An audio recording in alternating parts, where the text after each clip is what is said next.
Good afternoon. Thank you so much for tuning in once more for another in our series, A Story to Tell. Today we have sharing with us John Mark Bartlett, my good friend. Before we start, just to remind you, if you have not yet subscribed to the channel, please hit the notification bell below that you can be notified of further videos, and also to become a part of our WhatsApp broadcast group, you can check the number below in the description. Okay? What should I call you? John Mark or Sir Anything John or Sir? Anything I'm I gonna want call to. you Sir. That's fine. How are you doing, sir? Good to have you. Thank you so much, Lestine. Good I'm to doing have you. very well. Good to have you. Thank you for having me on your Yes, broadcast. the pleasure is mine. The pleasure is mine. So let's just start from your early years. You were born in Kingston or outside of Kingston? To be very specific, I was born at the University Hospital of the West Indies Okay. on the 7th of December, 1963.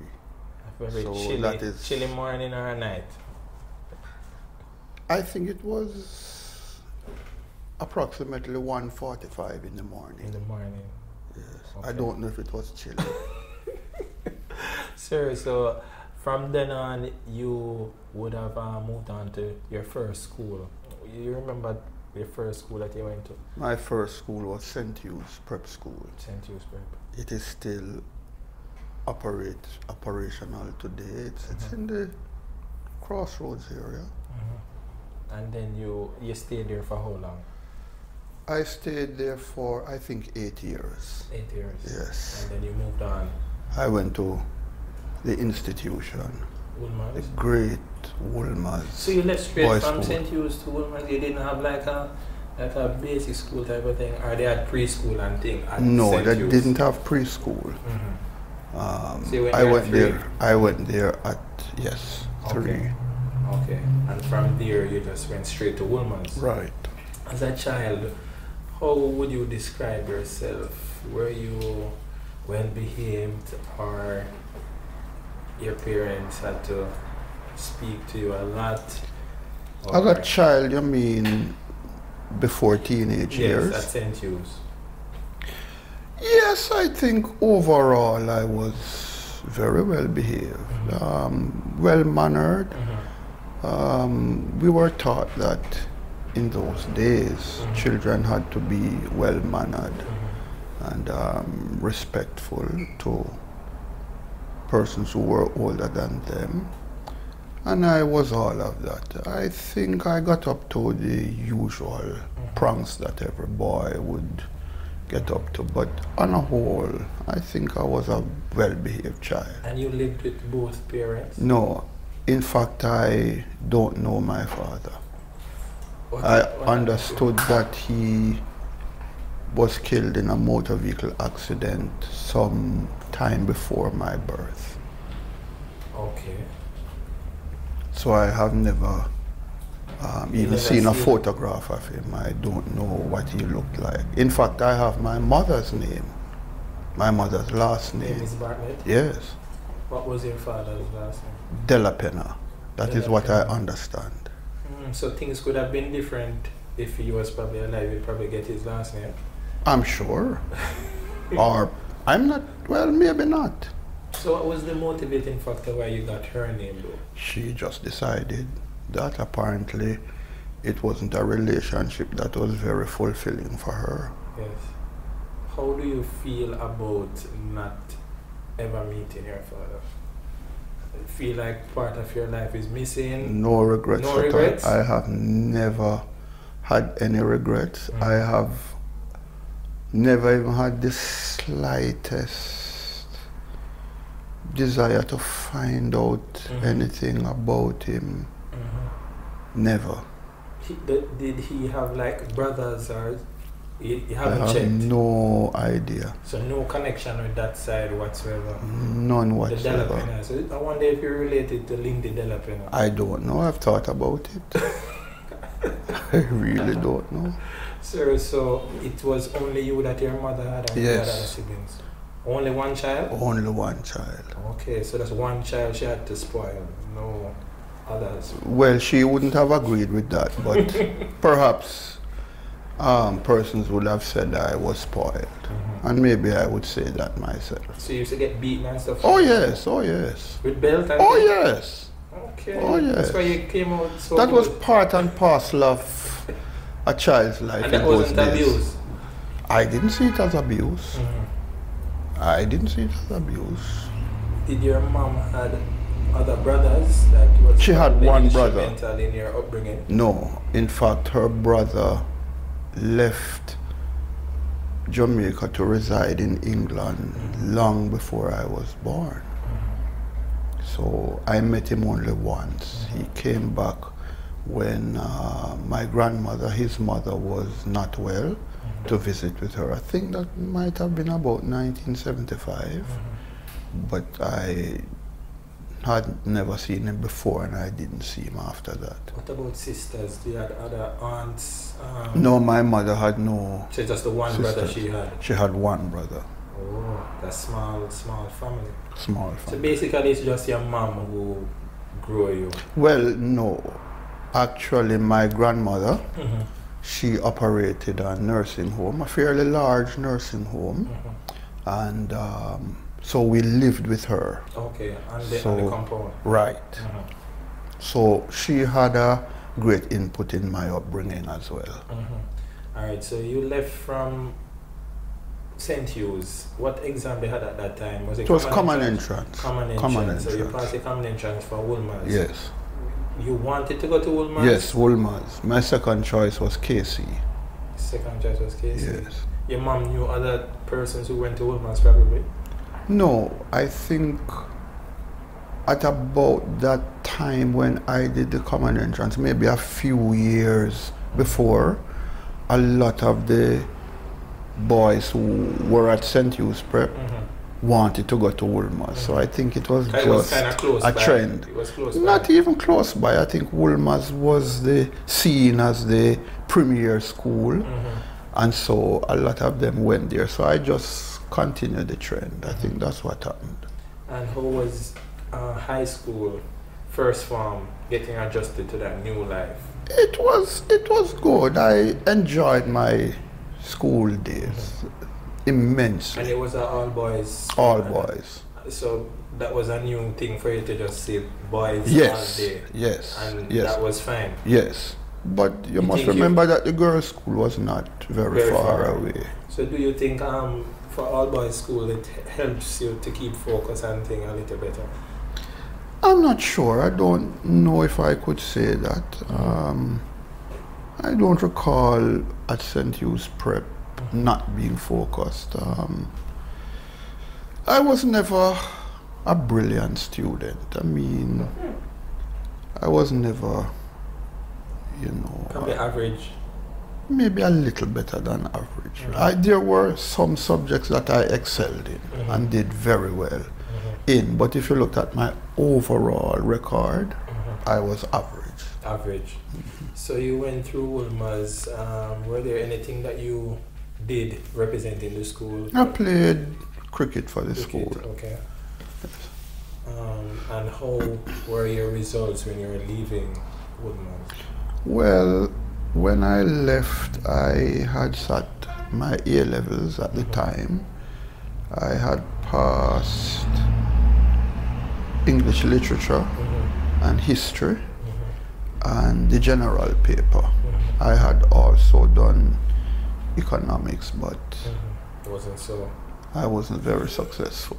So what your mom was pleased with your progress so far? And Relatively, somewhat. I think she had expected me to do a lot better. Maybe she had hoped that I would do a lot better, but I was not a very disciplined student. So you didn't study on those things? I did enough to get by. So the subjects that I did very well in, I didn't view them as subjects.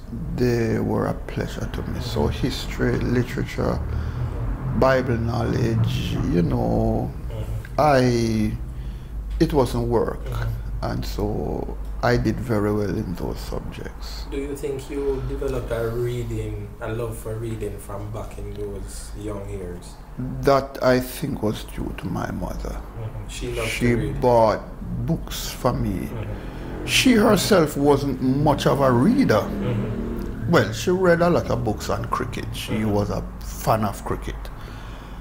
But she introduced me to books at a very early age, perhaps maybe when I was still in the crib.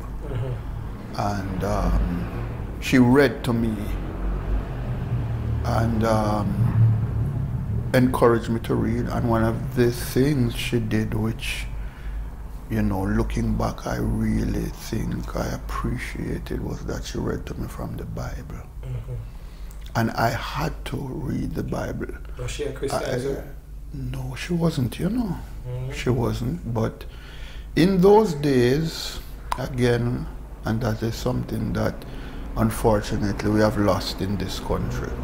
But in those days, 99% of children in Jamaica went to some kind of Sunday school. Even when the parents would not go. In some cases, the parents were more strict in sending their children to Sunday school than to school. Really? Some children had to go to 2 Sunday schools, one in the morning and one in the evening.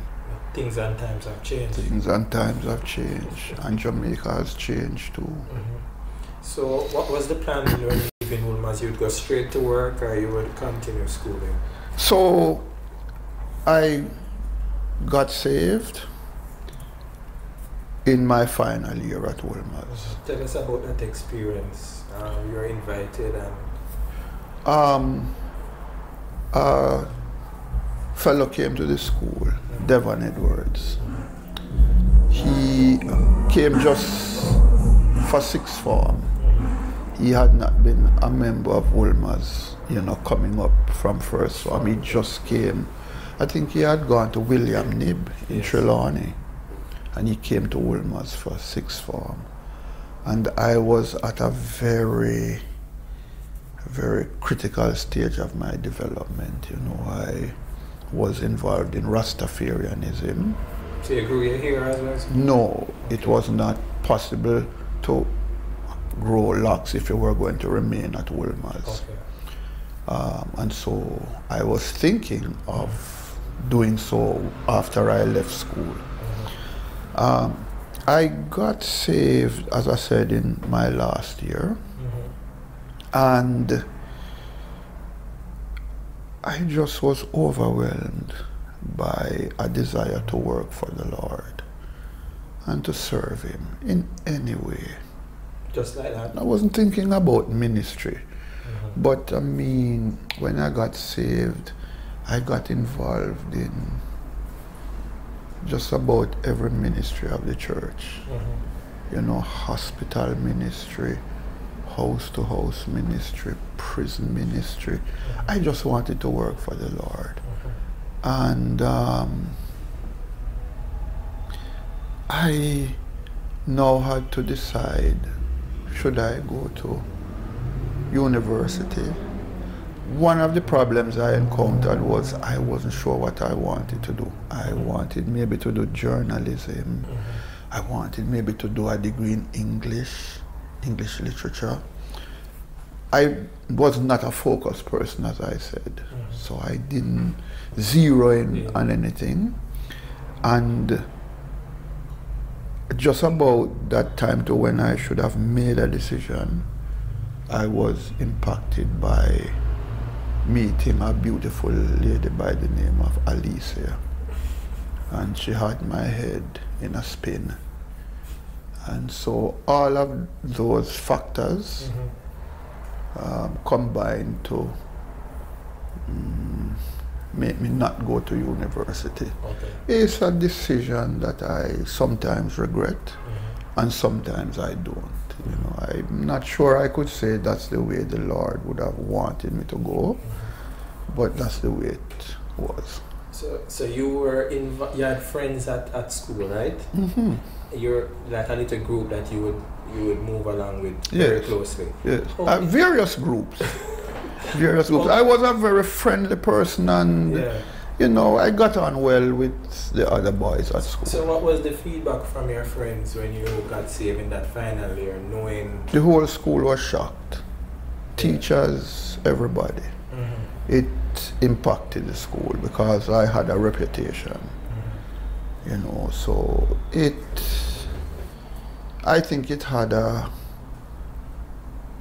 very profound impact. I would say that. Mm-hmm. And the persons were probably doubting if it was a genuine experience. Oh yes, many people told me that it wouldn't last. Mm-hmm. Many people told me that.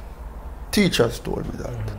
What about your mom? How did she react to it? She wasn't happy. She wasn't happy that you got saved? No,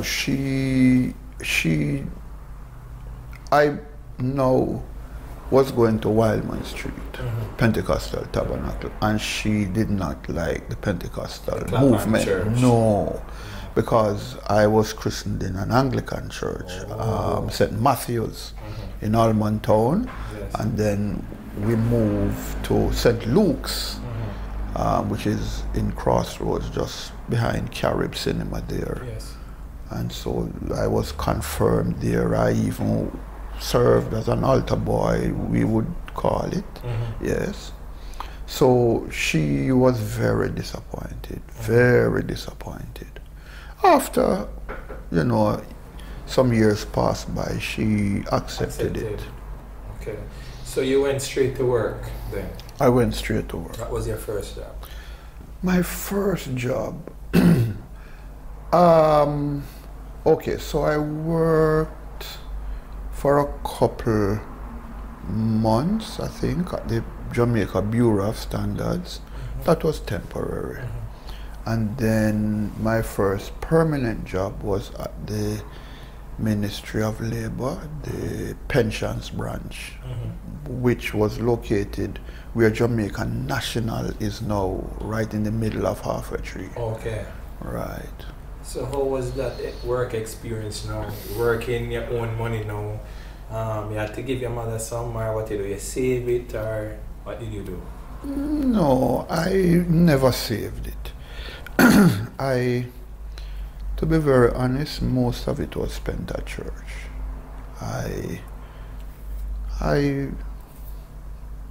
I gave reasonably sizable contributions from my salary to church, and just kept what was necessary, maybe for lunch money and bus fare. And my grandmother, she loved me immensely. Both my mother and grandmother loved me immensely, maybe foolishly too. And so they would still help me with funds. So, you know. So there wasn't a need for really any saving towards anything? There should always be saving, but that is not one of my strong points, Yes. unfortunately. So you were really serious about this church thing, to be given a sizable amount of your income? Yes. And I've always really been a giver, even before I was giving to church, you know. I mean, when I was going to school, I didn't get a lot of money, but if there was any of my friends that needed lunch or anything, you know, that's what I saw from my grandmother. She was an extremely kind person, very kind. And so I think I learned that from her. You mentioned earlier that you had met your wife, your now wife, that's Alicia what's her first name, Williams? Williams was her last name, Alicia. maiden name, yes. So how was that relationship progressing? Well, since you're now as you working would have heard me say, you know, from time to time when I saw her, I was bowled over by her beauty. And I said to myself, I have to get you. So she used to go to that church as well? Yes, she was saved before me. Before you, yes. So you came on Saturday at the Exactly church? so. Okay. And it just so happened that when I was working at the Bureau of Standards, she was working there too. In Really? fact, she had been working there some good time before me, and when I left, she was still working there. But it didn't hurt that we were working at the same place. Didn't hurt? No. Spend more quality time? Well, actually, those were the very formative. I don't even think I said much to her, but just to be around in the same vicinity was good. So, how would you say you balance that relationship, being a Christian and things? Some person probably wondering, how do you cultivate a healthy relationship as a young person? What are some of the points you could pull out to share? Well, you try to adhere to principles which would be godly. I mean, you obviously know that you're a human being and you have urges, and you, as a human being, when you love somebody, you want to have those urges satisfied. The highest expression of love is the sex act. So there's always that temptation. And so you just had to try to stay away from dangerous situations and so. And she is a very principled person, you know. So she kept you in line?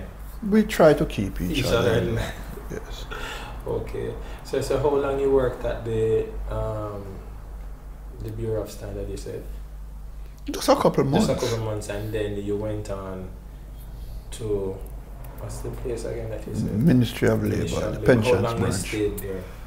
How long did I stay there? Maybe about a little less than 3 years. Less than 3 years. And then I went to work at Rapid Auto Supplies, which was owned and operated by Clarence Shirley and Michael Miller. They both were prominent members at Pentecostal Tabernacle at the time.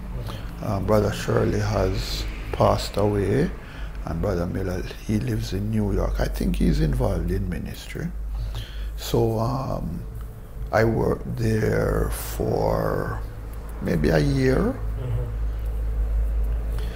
And then, shortly after getting married, I went to work at United General Insurance Company. It is now named Advantage General, yes. And I worked there for 12 years. 12 years, okay, so you settled basically in a little era. Yes, there. yes. And how was that new experience in the insurance industry? You had prior experience? No prior experience. I went there, I was put in the claims department.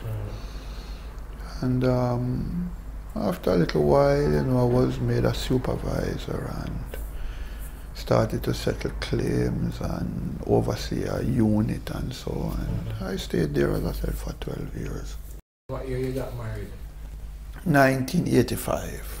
February the 16th, on my wife's birthday. And how was that day? Is it a memorable occasion? Yes. Was it a big wedding or a small? I don't even know. I think we had maybe about 250 guests. Yes. I don't know what you would call that. That's a good amount. All right. That's a good amount. So how long after you were married you had your first child? So we were married in February 1985, and Stephen Paul was born in February 1986. So that's over a year, 1 year. 1 year, exactly. We were married on the 16th, and he was born, I think, on the 22nd. Okay. Yes. So how was being a parent, that experience? It was actually an eye-opening experience. It was probably at that time that I realized that I did not know exactly how to be a father. And I realized that that father figure input in my life had been missing. It was at that point I think I really understood the importance of having a father figure in my life. I never really had a consistent person fulfilling that role. For many years, nobody at all. In fact, maybe, I think, not maybe, I think without a shadow of a doubt, maybe coming to Pentecostal Tabernacle, I would say Pastor Stewart would have been the closest thing I had to a father figure. So how did you make yourself adjusted? You read some books? Never read any books, just winged it, you know. Play it by ear, as you say. And so maybe I haven't done all that much of a good job. On the first child? Maybe with all of them, I'm not sure. I think I gradually improved. I gradually improved. So, and you went on to have for more children? Yes. How long after they came in?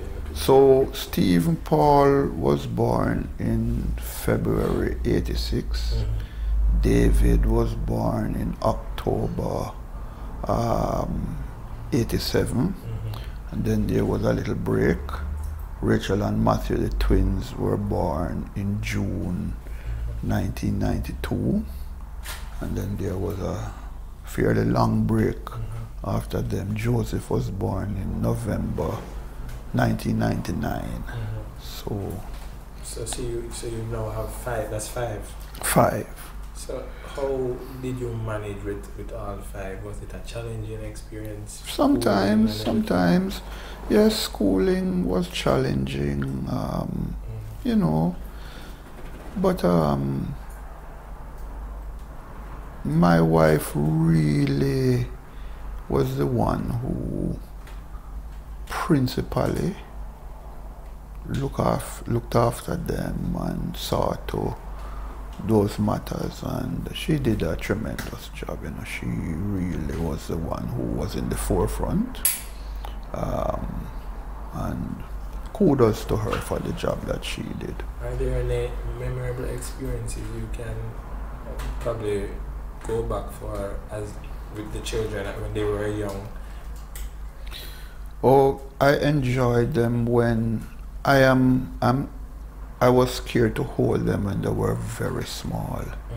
But once I could feel comfortable holding them, I enjoyed playing with them, and you know, just I can be a very jovial person. I made names for them, and you know, would sing songs about the names and so on. You know, we had some good times, you know, yeah. And when we meet as a family, we can recount some jokes which probably we wouldn't want to recount now. So you continue, you said at UGI, no advantage general. When you left there, what avenue did you pursue? Well, early in 1998, Pastor Stewart called me and he said to me, "John, you know, I would like you to..." I think he was dropping me home one evening, or maybe I don't have it right, but I think he was dropping me home, and he said to me, "I'd like you to come to work at church full time." And my initial reaction was to laugh. And I never said anything conclusive, because I never wanted to work at church. I wanted to work for the Lord, but I never wanted the church to be responsible for paying me a salary. And I never really thought about it after that initial question. But later in the year, maybe about August, he said to me, "John, the thing that I spoke to you about, I'm serious about it." And I realized that he was serious. And I also realize the implications. I felt that this was not just about working at church full time, but maybe he was thinking of me to succeed him, and that got me very nervous. But he said it with such, if you know Pastor Stewart, he doesn't make demands. Yes. And he doesn't come across in that way, but he said it in such a way that I said, boy, maybe this is the will of God, and I didn't want to be out of the will of God. You look at it from that perspective. Right. And I know that he doesn't idly do things like that. So it would have been well thought out. Yes. So I said to him, this is what I said to him. I said, sir, do you think I'm the person for that role? And I think he knew what I meant. I wasn't talking just about coming down there to help him. He knew what I was talking about, you know. I was talking about the possibility of succeeding him. And he said, we'll see. And so in December of that year, 1998, at the end of the year, I resigned, and in January 1999, I started to work full-time at Pentecostal Tabernacle. So, in what capacity were you employed? Ministerial assistant, I think that was the title. I might not be 100% sure, but I think it was something like that. Would have been my title and my role. So would a general day involve in?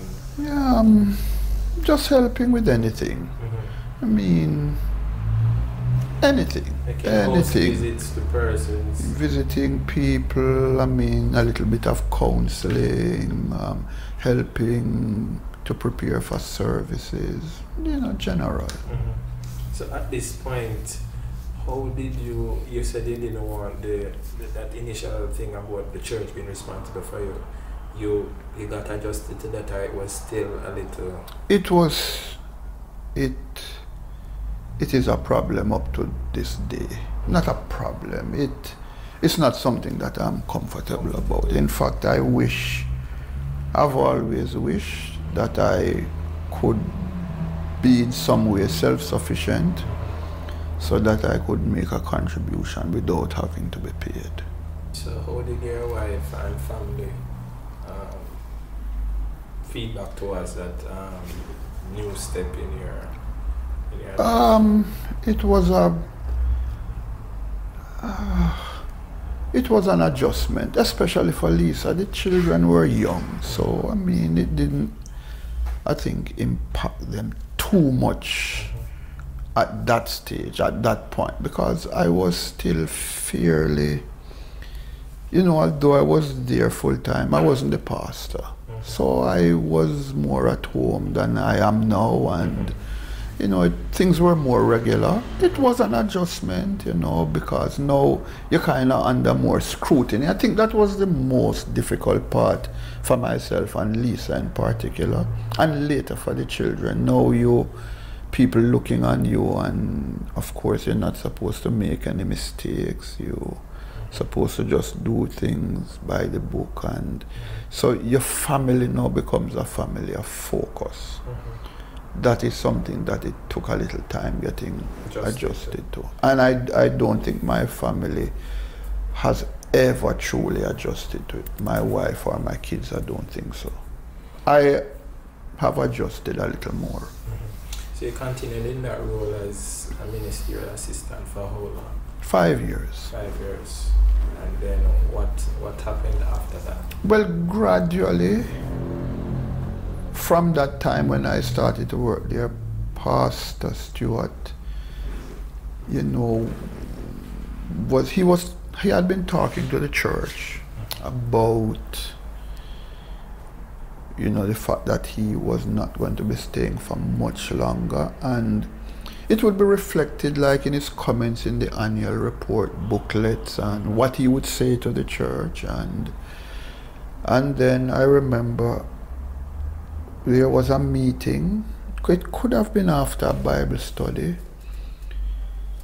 This took me by surprise too. He said, you know, those of you who are accustomed to calling Brother Bartlett Brother John or John, I'm going to ask you to stop doing so, and I'm going to ask you to refer to him as Brother Bartlett. And that now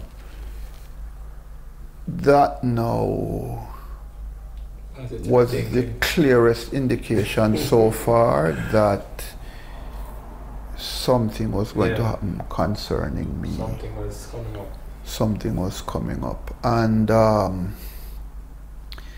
it kind of hit me hard. But I think a little before that, Brother Carter, Hartley Carter, he's just one of my heroes. Hartley Carter, Glenton Wallace, and Brother Williams, Deacon Williams, Danny's father, Hubert Williams, those men are heroes.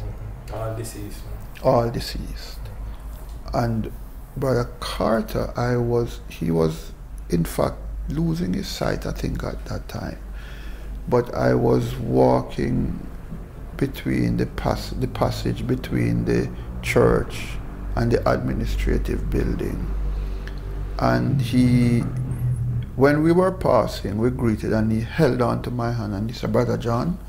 And I said, yes, sir. And he said, fix up yourself. Something big is coming for you. I know what it is, but I'm not going to tell you. And that now almost caused my knees to buckle. Because if you knew Brother Carter, he was not that type of man. He didn't go around doing things like that. Yes.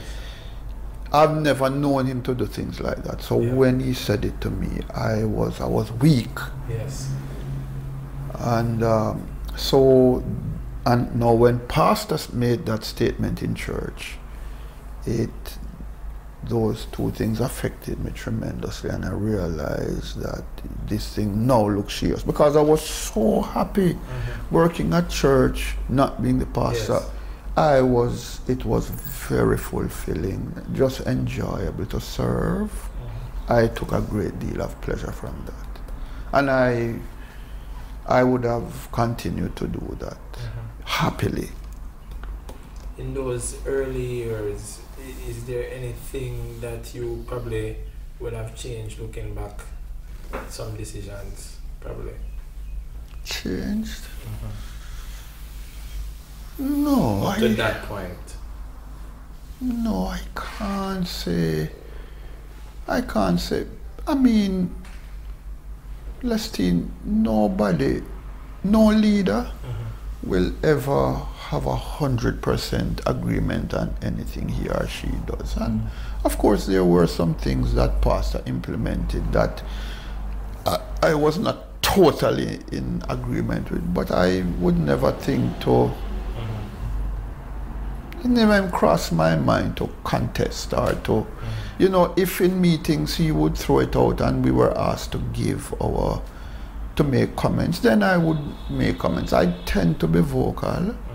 I like to leave what is in my heart on the table.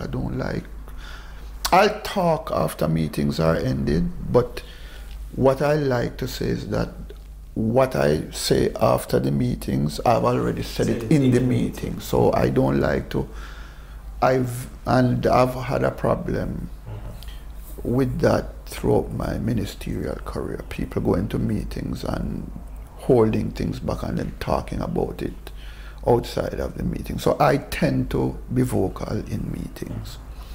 And I try to be very respectful. So, and Pastor Stewart was never a dictatorial person. He was open to ideas. If you you know, question something that he was doing, and he felt that your suggestion would work better. He was willing to adjust. So changing things. You see, I still wasn't in the mode that I just saw myself as a servant. That was my mindset, you know. Whatever the pastor decided, ultimately, that is what would be done. Did it ever cross your mind, being a minister at the time, to probably go to study at a Bible school, to probably, you know, gain some more knowledge as a minister? It crossed my mind to go to Bible school. And at that time, my only thought was to go to CBI, Caribbean Bible Institute. I never thought of going to any other. And actually, I approached Pastor, but that was even before I was working there full time.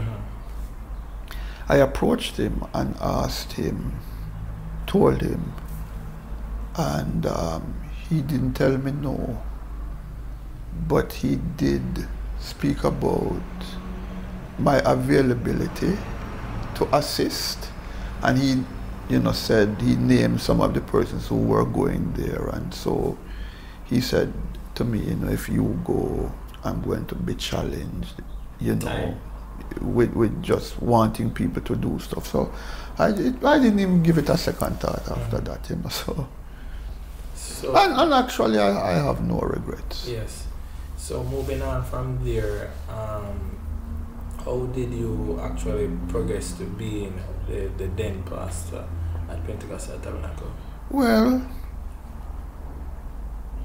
I think, you know, as I said, Pastor Stewart had been hinting to the church that he would not have stayed long, and then gradually he increased my workload and left some decisions to me. At one point in time, he left and went on, I guess you could call it a sabbatical, for about 6 months. I think so. I think it was about for 6 months.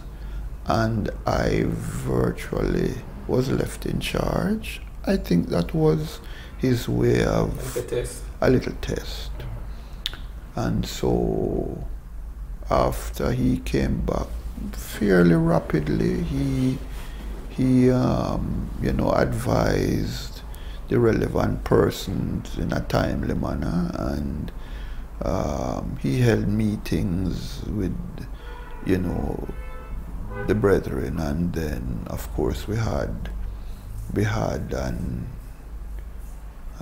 vote, and I guess the majority voted yes. My name was put to them as the person to succeed him, and I think the majority of persons must have voted yes. And so, you know, in 2004, 4th of July, American Independence Day, I was what you call it now, installed as the pastor. So what was that feeling like at the time? Because this church has a rich history over the years, and seeing how you have progressed through life. Maybe you were not one of the persons who were born in church. Well, you weren't. And to see that you have now ascended, for want of a better word, to the heights of the pastor. There was no elation. There was no happiness. In fact, I remember the annual report booklet of that year had a photograph on the front cover, which was taken in pastor's office with Bishop P.V. Reynolds, who had been the pastor before Pastor Stewart. So Bishop Reynolds, Pastor Stewart, and then myself. And in the photograph, both of them were smiling. And I had a very pensive, thank you, maybe a little more than pensive look on my face. And I guess that if you could see that photograph, it would sum it up for you, that one moment. how I felt, you know. And I think in my comments on the night, I said I would have been happy to continue serving under Pastor Stewart for years, you know, if that had been his wish, you know. I never felt, and I used to say that I am a pastor by default. Maybe there just was not. In fact, I remember a board meeting was held after Pastor had made the decision to leave. And in the board meeting, the question was put to me as to whether I wanted to serve as a pastor or not, and I said no. And the board meeting ended abruptly because I think the brethren would have felt that I would have said yes. I said no. And so when the meeting ended, the secretary treasurer at the time said to me that he felt, the feeling was that the brethren were a little disappointed and maybe my answer was not the one that they were all looking for. And so I asked him, you know, what would have been more appropriate?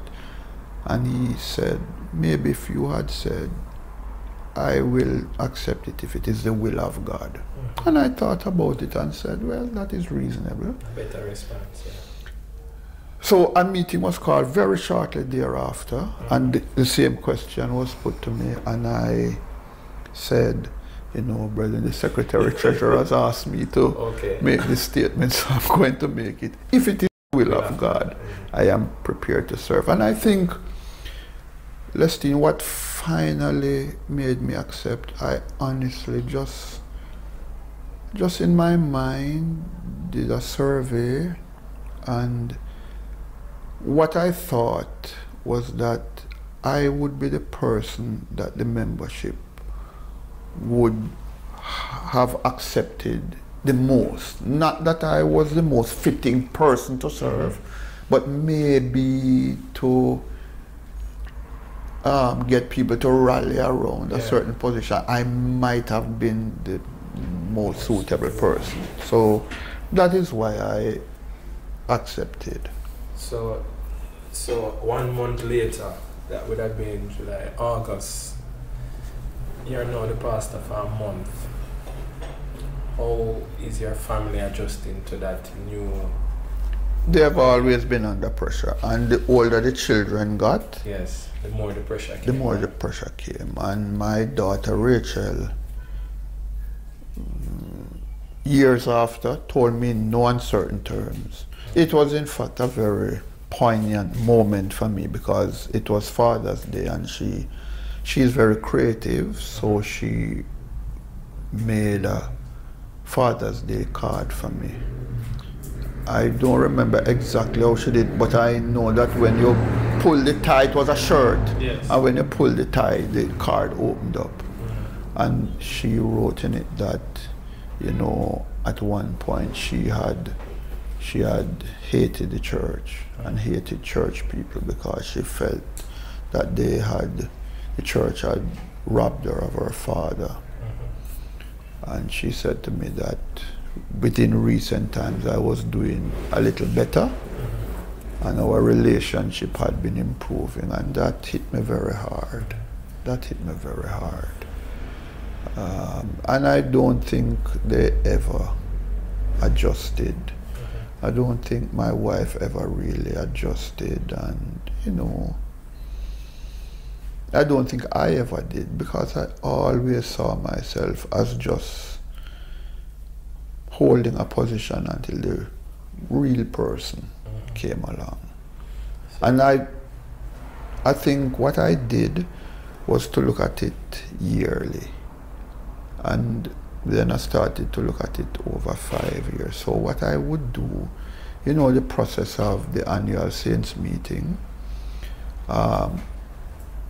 after 5 years, I would put my name on the ratification sheet, which I didn't have to do because the Constitution says the pastor shall remain in office, you know, for as long as he and the assembly.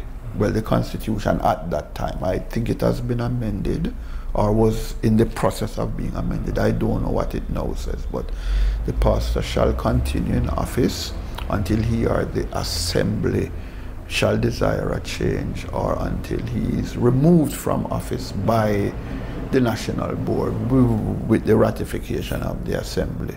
So, but all other officers had to be appointed by the pastor and ratified by the church. But I just wanted to ensure that the church wanted me to serve as the pastor. And what I said to the brethren who were appointed to serve, I said to them, if you don't secure 75% positive votes, I don't think you are in a position to serve. And for myself, my, if you call it pass mark, every 5 years was 90%. If I ever would have gotten less than 90, I would have stepped down from the position. So I did that twice, yes, because I served for 13 years. 13 years, okay. So you stayed in that third until 2017. 2017. So fast forward to 2017. Looking back over that period of time, could you probably identify one of the most difficult decisions you had to make as a pastor? Every year you had difficult decisions to make. Some of them you can't talk about because they involve people. Yes. And even to talk about the circumstances would not maybe be so delicate. It's a very delicate matter. So matters. So, you know, but you always had decisions, and the decisions that were the most difficult to make were the ones that affected people, personal decisions, when you had to, counseling sessions, not even counseling, but when you had to take decisions about persons who may have served in leadership, and for one reason or another you would probably have had to ask them not to serve again, and you know, things like that, and dealing with certain types of sinful situations. Those I found very difficult, because I don't take pleasure in those decisions. Let me just say they are very challenging for me, and I tend to take a long time over decisions like that. So you were the pastor for 13 years, and then you moved on. That little transitionary period, I know there were some difficult moments during that last year. Yes. But would you say that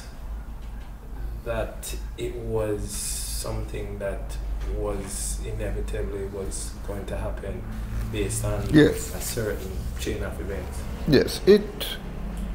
Yes. And without getting into much detail. No. I was actually going to say that looking at it, 2 years after,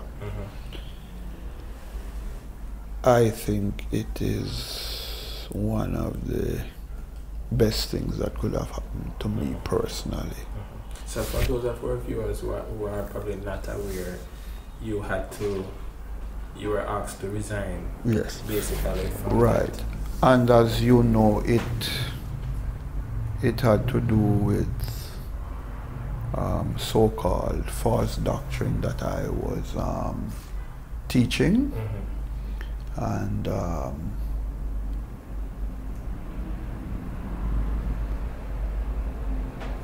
it based on what we believed at the time. I guess they felt that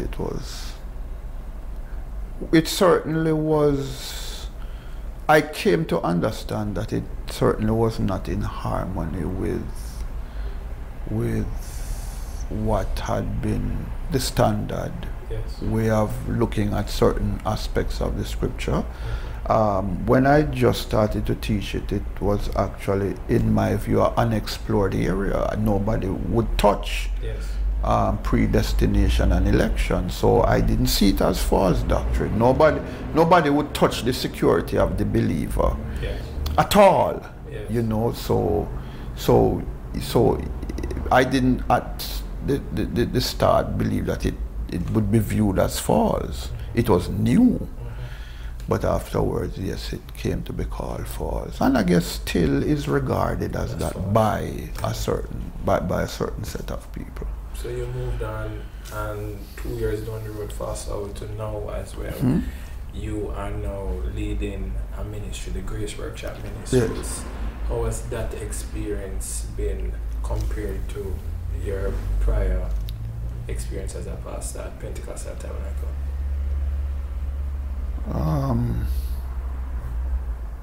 Any difference? A whole world of difference. A world of difference. And of course, some of the challenges are the same.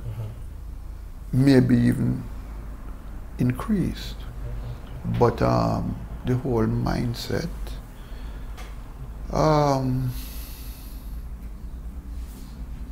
I think what is not understood by many persons who go to church is that belief affects behavior.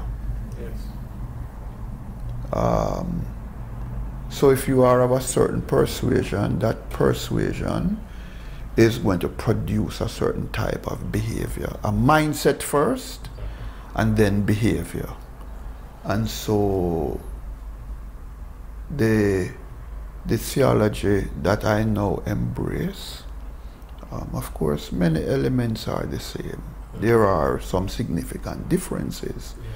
And that has produced in me a world of difference. I am a different person. It has affected the way I worship, affected the way I see God, affected my understanding of church, my understanding of how precious I am to God, and my understanding of how He views me, and of course that affects the way I live out my life.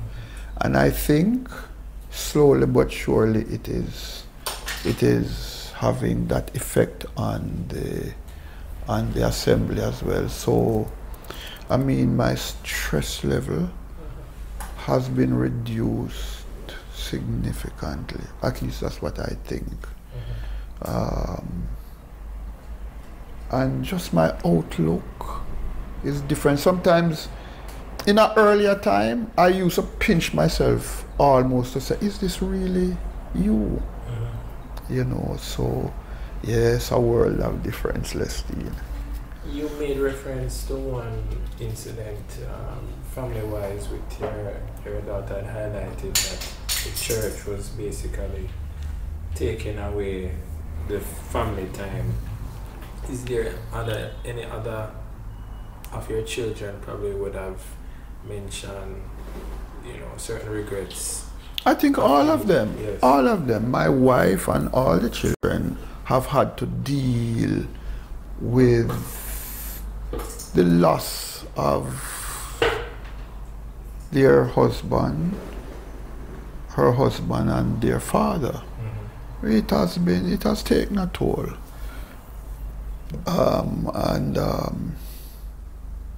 Is there anything you could have done a little different to... we are always told about balance. Yes. And you must try to balance.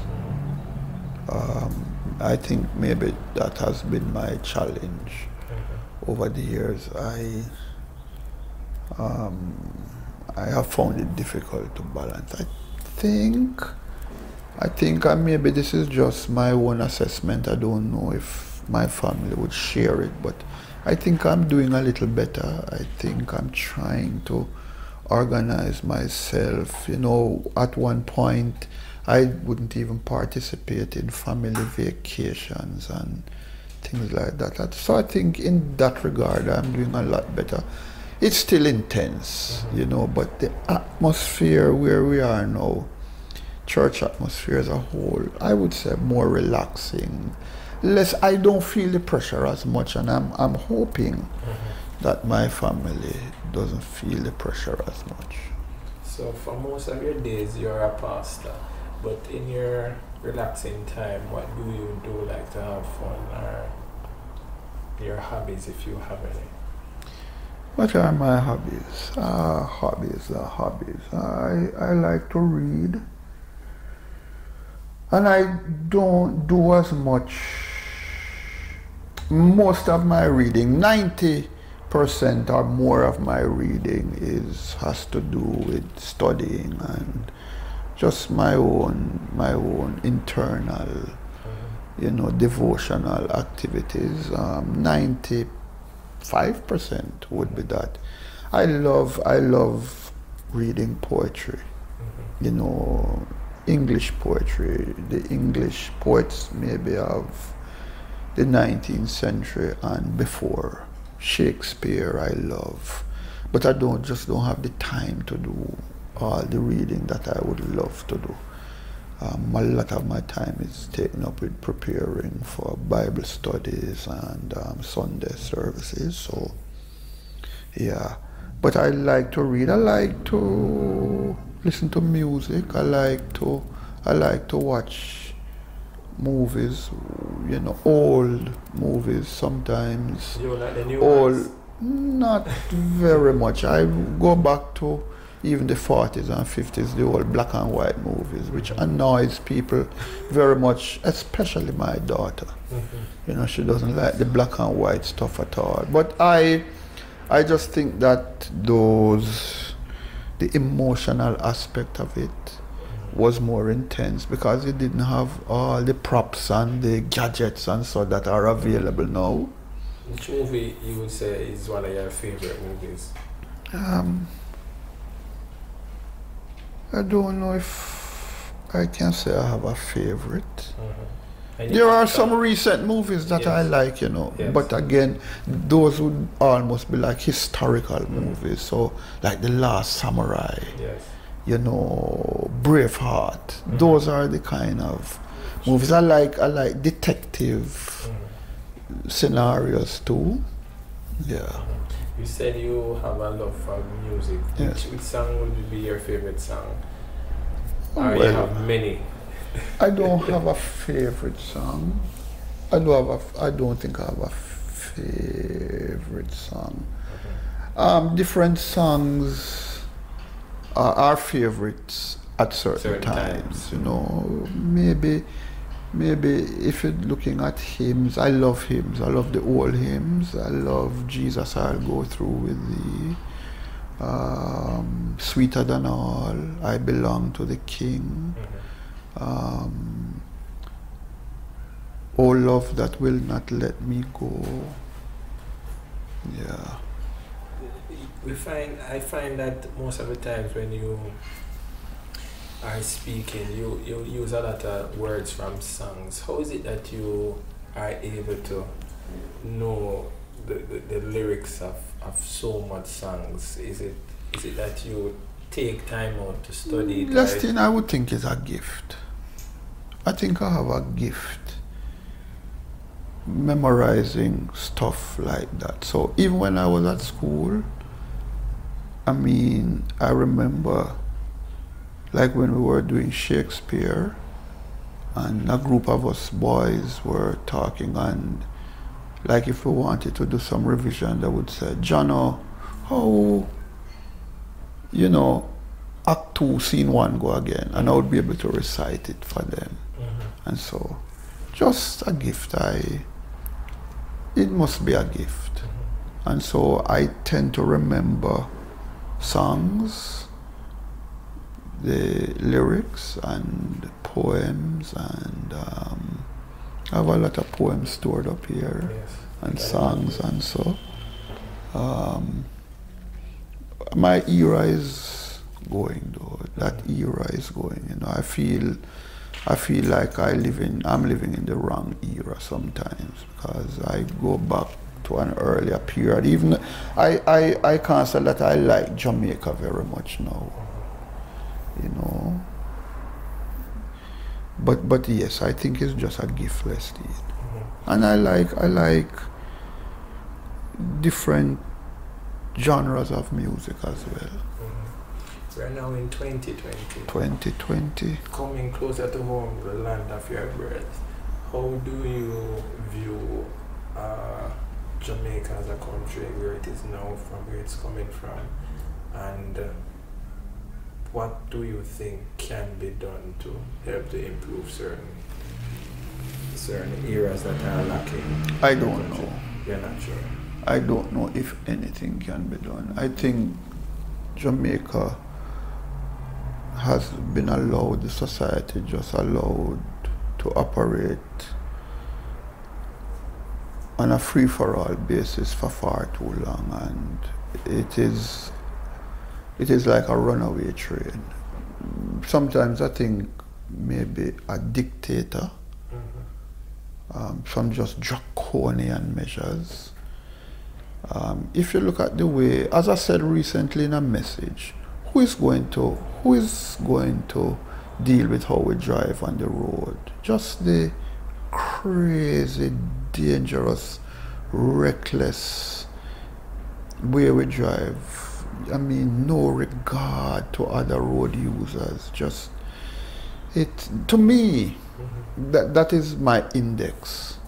You know, that's what I use to measure where Jamaica is. Not even the murder rate.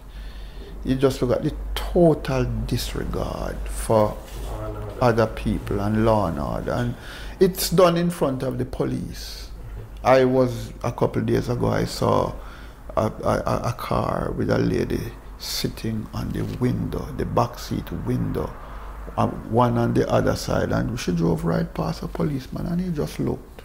I'm sorry for the poor policemen. I think they have been given a basket to carry water. And of course, you know, the rampant corruption,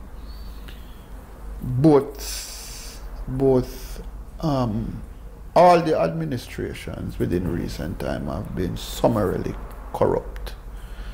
And I have very little hope that anything will be done. You know, something is just wrong with me as a person. Maybe I'm just reading it wrong, but I have very little hope. I look at Jamaica and I have very little hope. And I live here and I operate here, but I'm very sad when I think of Jamaica. When I compare to the Jamaica that I grew up in as a boy. Not that things were perfect, far from it, but there was a certain amount of decency and civility that is totally lacking today. Some years ago, and of course, the church, you know, corruption exists there too. So we are certainly not, it's not like we are immune to the virus. Some years ago, we know you lost your mom. How was that experience, seeing that was primarily her that you grew up with? It was painful. It was painful. I guess maybe I was numb, and maybe still I'm numb. You cried? Yes, I did, but maybe I'm not a baller. Not in public? No, maybe not in public, but in private. And my thoughts return to her, you know, and she certainly wasn't the perfect parent, and we had our rough times, but I was greatly loved. And I think given all that she had to deal with in her own personal life, she tried her very best, you know. So I'll always remember her with fondness, you know. How old are you now? I don't know if you're married. I'm 56. You're 56. Yes. So, seeing that you're now 56, is there any probably goals or objectives that you had growing up that you have not yet realized?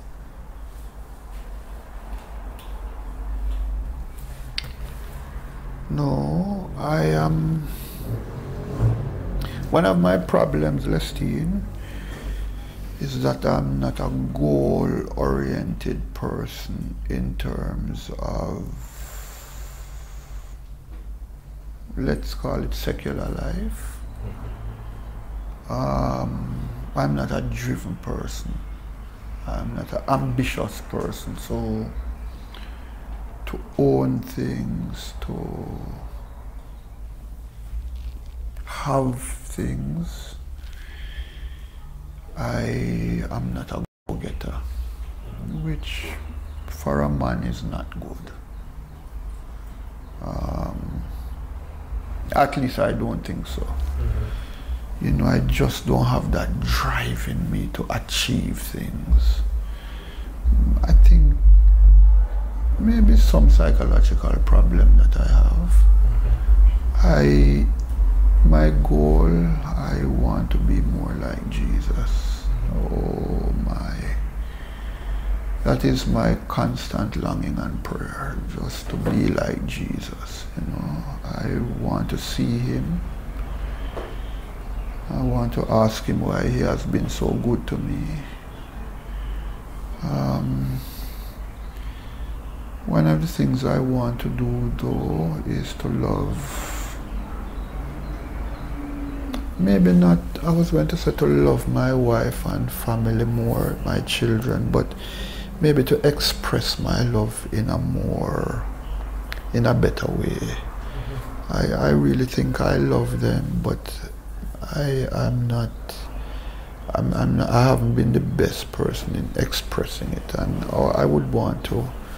If you were to ask me what I would want to do in a physical sense, in a natural sense, that is what I would want to be able to do.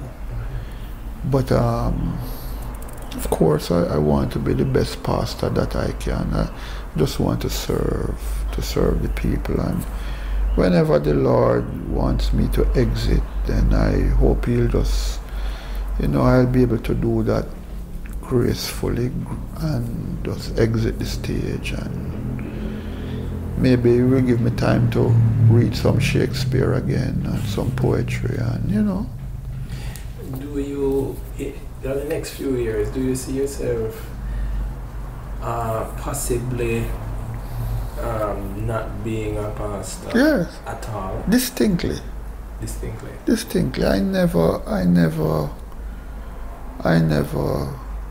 it is, as long, whatever God wants, that's where I am now. No.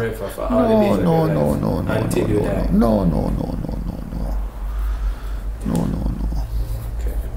So, but I am not in the stead of God, you know. I'm not in the stead of God. Where he leads you before. I'll try. I maybe haven't done such a good job in the past, but I'll try. Are you interested in any sporting activities? Are you a sporting fan? Yes, I am. I am. Cricket, football. I love sports in general. American football, American handball rather. I don't call that football because it is played more with the hand than with the foot. Okay. And maybe only the Americans would have the audacity to call it football when the hands are more used. I don't have a clue about it. What about tennis? I like tennis. I like sports. It's better for me to tell you what I don't like. Okay, you're a sports fan. Yeah, but I'm not really interested in golf. Basketball in a minor way. I'm not. The sports that I like, I can talk about them and I can give you some history about them. And so cricket and football primarily, boxing, you know. What do you think about the state of West Indies cricket at the moment? I don't want to talk about it. I don't want to talk about it. I grew up in the era when the era of some of the greats. So when I became interested in cricket, the era of men like Garfield Sobers, Wes Hall, Rowan Kanai, Seymour Nurse, Lance Gibbs, those men were at the tail end of their career, but they were succeeded now by the very great West Indies team with Clive Lloyd as a captain and later Viv Richards. They had Lloyd himself, Richards, Greenwich, Haynes, you know. In an earlier time you had Lawrence Rowe, Alvin Kalicharan. Now you had Richie Richardson, and of course the bowlers, you know, Roberts, Holding, Kraft, Garner. We were Marshall, Ambrose, Walsh. So we had a factory. Yeah, just turning them over. Just turning them over, and nobody could touch us. So where we are now, we have dropped West Indies cricket considerably from where we are coming from. Do you think the advent of T20 has anything to do with that? No, because we were failing in Test cricket before that. Okay. We were failing.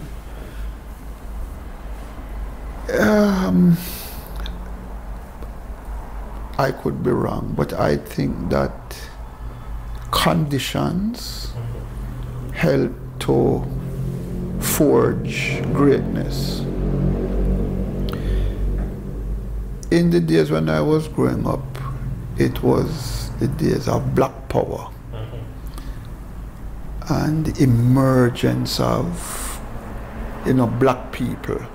And so I believe those West Indian teams wanted to show that we could play the white man's game better than the white man. And I mean, that was a driving passion. Now it's just the money. Not that the money was not important in those days, because it was, but there was more the passion to represent the region and to, you know, allow us to express ourselves as champions.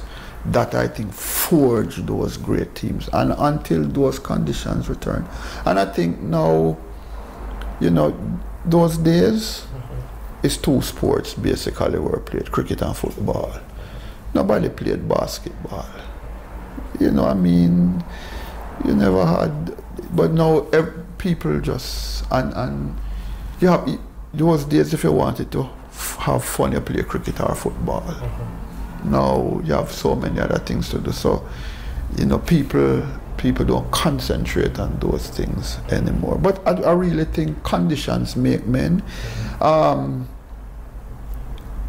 In the apartheid era, that country threw up a plethora, if I could use that term, of great men, great leaders, outstanding leaders. We know about like Nelson Mandela primarily, and maybe Steve Biko, Walter Sisulu, but there were hundreds of others, black and white, you know, that were men and women of courage and dignity, and you're not going to find that again. The conditions have changed. You're just not going to find that again. Is there any particular food that you enjoy eating? What's your favorite meal? I don't know if I have a favorite.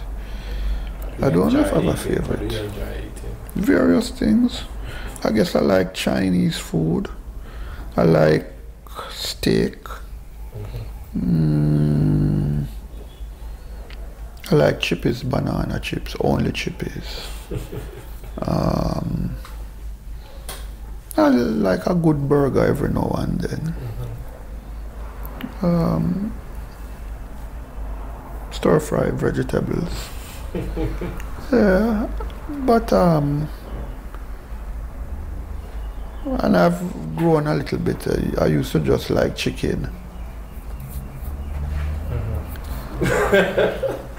Okay, So in closing, could you just basically sum up your life up to this point in one paragraph, based on the chain of events, not born in the church, your schooling, knowing God at that age, the last year of Fulmers, and progressing on there as pastor to where you are now.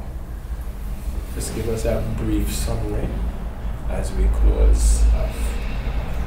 Well, the only thing that comes to me would be two quotes from John Newton, the former slave trader turned hymn writer and cleric.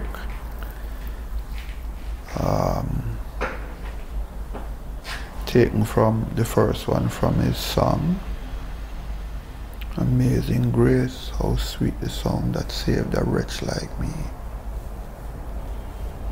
And when he was near his death, he was asked basically the same question that you asked me. And he said, the two things that I remember is that I am a great sinner and Jesus is a great Savior. That's how I would sum up my life. Story of my life is the intervention of Jesus. Yes. So John, thank you so much for sharing. Thank you so with much, Lestine, for having me. Yes. And thank you all for spending the time with us another week in our series A Story to Tell. Join us next time for another interesting guest that we will have on our program. Until next time, have a great day. I've got a story. I've got a story. I've got a story. I've got a story.